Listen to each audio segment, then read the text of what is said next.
Hello मेरे प्यारे दोस्तों। तो यार एक वैकेंसी आई है और वो वैकेंसी है पंजाब नेशनल बैंक में। यस, कंप्यूटर साइंस ब्रांच के लिए भी है और अलग से एग्जाम होने वाला है। गेट्स के थ्रू नहीं होने वाला, अलग से एग्जाम होने वाला है। और ऑफ कोर्स टेक्निकल क्वेश्चंस होंगे उसके अंदर। और क्या पैटर्न रहेगा, क्या चीजें होगी, लास्ट डेट कब है, क्या क्या सिलेबस है, वो सारी चीजें डिस्कशन करने वाले हैं इस वीडियो के अंदर। तो सबसे फर्स्ट, जैसा कि आपको पता है कि opening date of the online registration 3/3/2025 यानी मंडे से शुरू होगा। अभी तक स्टार्ट भी नहीं हुआ। और क्लोजिंग डेट जो है वो 24/3/2025 यानी 24 मार्च को लास्ट डेट इसका फॉर्म फिल करने का। Tentative date of online test जो होगा वो अप्रैल और मई के आसपास में होगा। अभी डेट बताया नहीं गया, बट अप्रैल मई के अंदर आपके पास एग्जाम हो जाएगा। मतलब मार्च अप्रैल, 1-1.5 महीने का टाइम है। यानी आपने अगर पहले से प्रिपेयर कर रखे होंगे तो डेफिनेटली आपके लिए एडवांटेज होने वाला है।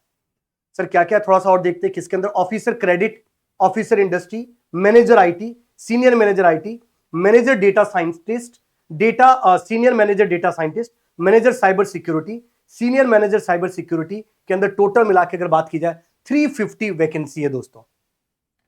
सर इसके अंदर कौन कौन से ब्रांच वाले एलिजिबल है वो मैं पूरा डिटेल से डिस्कशन करता हूं, पर सबसे पहले ऑफिसर क्रेडिट इन जेएमजी, इसके लिए 250 वैकेंसी है। ऑफिसर इंडस्ट्री इन जेएमजी स्केल 1 में 75 वैकेंसी है टोटल। मैनेजर आईटी के लिए 5 वैकेंसी है, सीनियर मैनेजर आईटी के लिए 5 वैकेंसी है, मैनेजर डेटा साइंटिस्ट के लिए 3 वैकेंसी है, सीनियर मैनेजर डेटा साइंटिस्ट के लिए 2 वैकेंसी है, मैनेजर साइबर सिक्योरिटी इन के लिए स्केल 2 के लिए 5 वैकेंसी है, सीनियर मैनेजर साइबर सिक्योरिटी के लिए टोटल 5 वैकेंसी है दोस्तों। अलग अलग कैटेगरी वाइज भी डिफरेंट डिफरेंट दे रखा है, मैंने ओवरऑल वैकेंसी की बात करी है। सर क्या इसका एप्लीकेशन फॉर्म की रिक्वायरमेंट है और क्या क्या इसके एलिजिबिलिटी क्राइटेरिया, तो सबसे पहले बता देता हूं। एज रिलैक्सेशन वही है जो गवर्नमेंट के नॉर्म्स के हिसाब से होता है। परसेंटेज आपके पास 60% से अबव होनी चाहिए तो आप एलिजिबल हैं इसके लिए। एज रिलैक्सेशन वैसा ही है जैसे शेड्यूल कास्ट के लिए 5 इयर्स का दिया जाता है, अदर बैकवर्ड क्लास कास्ट के लिए 3 इयर्स का लिया जाता है। सेम चीज है इसके अंदर और कोई चेंजेस नहीं है। मैं सीधा पैटर्न के ऊपर बात करता हूं ताकि थोड़ी और क्लियरिटी आपको मिल सके। ओके ओके, तो ये भाई साहब ये तो जो जनरल डिक्लेरेशन रहती है वही डिक्लेरेशन है। ओके, सबसे पहले ये देखो, ये सिलेक्शन प्रोसेस की बात कर लेते हैं दोस्तों कि सिलेक्शन प्रोसेस क्या है। तो सिलेक्शन प्रोसेस सीधा सीधा दिखाई दे रहा होगा आपको कि ऑनलाइन रिटन टेस्ट है followed by the personal interview. तो ऑनलाइन टेस्ट होगा, पर्सनल इंटरव्यू होगा, उसके बाद डॉक्यूमेंट वेरिफिकेशन होगा और उसके बेसिस पे आपका ये सिलेक्शन होने वाला है दोस्तों। ऑनलाइन रिटन टेस्ट की अगर बात की जाए तो सर टोटल मिला के अगर मैं बात करूं तो 50, 100 और 50 यानी 150 क्वेश्चन होंगे और 120 मिनट्स का ड्यूरेशन होगा। सर कैसे होंगे, तो देखो रीजनिंग के 25 क्वेश्चन होंगे और हर एक क्वेश्चन 1 नंबर का होगा, 25 मार्क्स का होगा। इंग्लिश लैंग्वेज के 25 क्वेश्चन होंगे, हर एक क्वेश्चन 1 नंबर का होगा, 25 मार्क्स का होगा। क्वांटिटी एप्टीट्यूड के 50 क्वेश्चन होंगे, हर एक क्वेश्चन 1 मार्क्स का होगा, 50 मार्क्स का होगा। बट प्रोफेशनल नॉलेज जो कि पार्ट 2 है, जिसके अंदर 50 क्वेश्चन होंगे और हर एक क्वेश्चन 2 नंबर का होगा। यानी जो भी ब्रांच से आप दोगे तो 100 मार्क्स का पेपर होगा जो टेक्निकल होगा। तो 100 मार्क्स का टेक्निकल और साथ ही 100 मार्क्स का जो नॉन टेक्निकल पेपर होगा। और यहां दिखाई दे रहा होगा for each wrong answer given by the candidate 1/4 mark, negative marking 1/4 की है।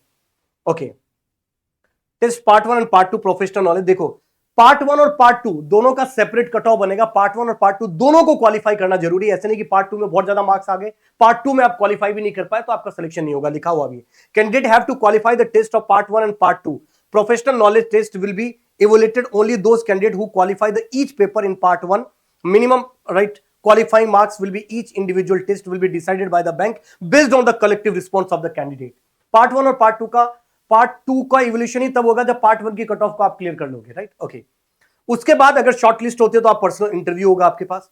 सर मुझे तो वो सीधा सीधा बताओ आप कि number of candidate called for the interview decided by the bank of based on performance of candidate online. Personal interview will be 50 marks का पर्सनल इंटरव्यू होगा, right. Okay, short listing candidate के लिए डॉक्यूमेंट, ये सारी चीजें आपको fill करनी है। ये सारे सेंटर का दे रखा है डिटेल, कहां कहां पर रिटन पेपर हो सकता है, कहां कहां पर इंटरव्यू हो सकता है। बट मैं आप लोगों से डिस्कशन करता हूं जो सबसे ज्यादा इंपॉर्टेंट चीज है कि कौन से स्टूडेंट कौन सी ब्रांच वाले उसके लिए एलिजिबल होंगे। तो सीधा सीधा हम उसके मुद्दे पर चलते हैं और जिसके लिए सारे बच्चे सबसे ज्यादा इंपॉर्टेंट रोल प्ले करता है। ओके, तो एक बार पेमेंट की भी बात करते हैं।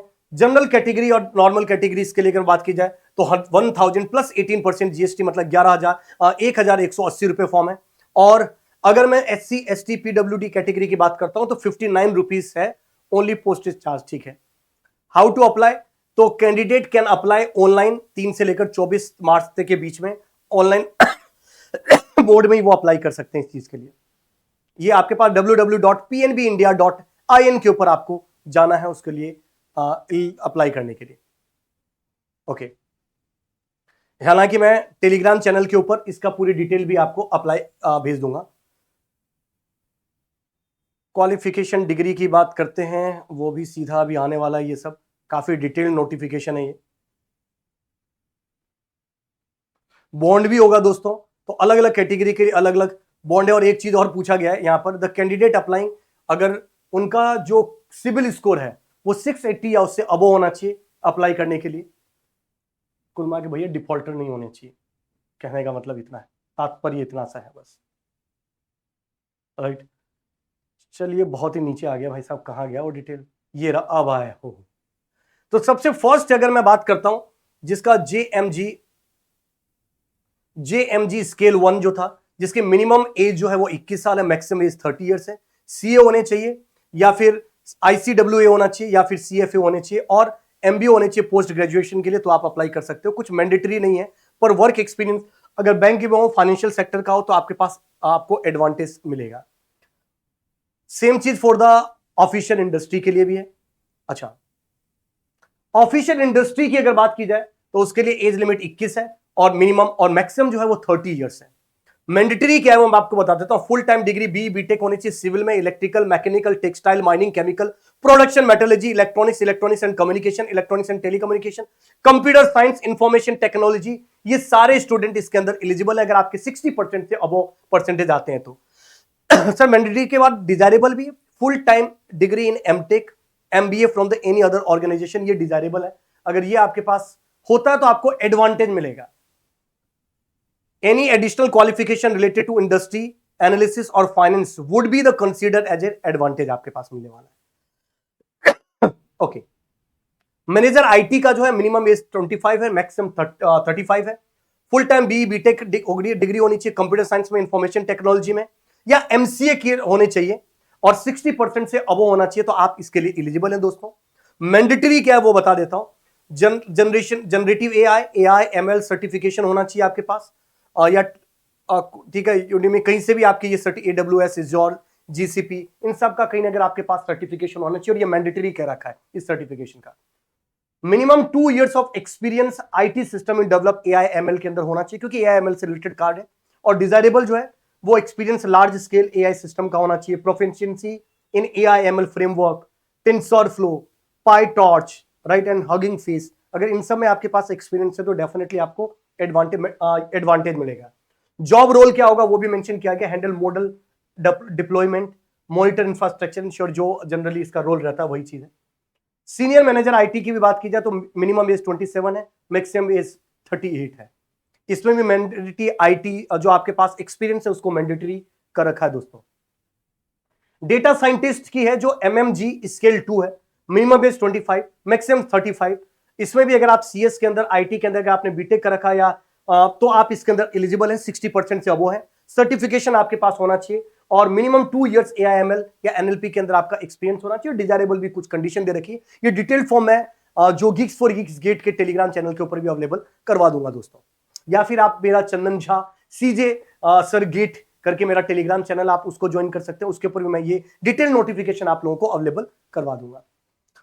तो ये बाकी के और भी है दोस्तों। साइबर सिक्योरिटी में भी 25 और 31 है, इसमें भी एक्सपीरियंस की कुछ रिक्वायरमेंट है जो ऑलरेडी मेंशन किया गया है। अगर आपके पास एक्सपीरियंस है, सर्टिफिकेशन है, तो डेफिनेटली आप इसको अप्लाई कर सकते हो। 3 तारीख से इसकी फॉर्म निकलने वाला है, इसको जरूर आप फिल करिएगा। और भी अगर इस चीज से रिलेटेड अगर आपकी कोई क्वेरीज होती है, इस वीडियो के कमेंट में जरूर लिखिएगा। Till that, thank you very much, all the very best, जय हिंद दोस्तों।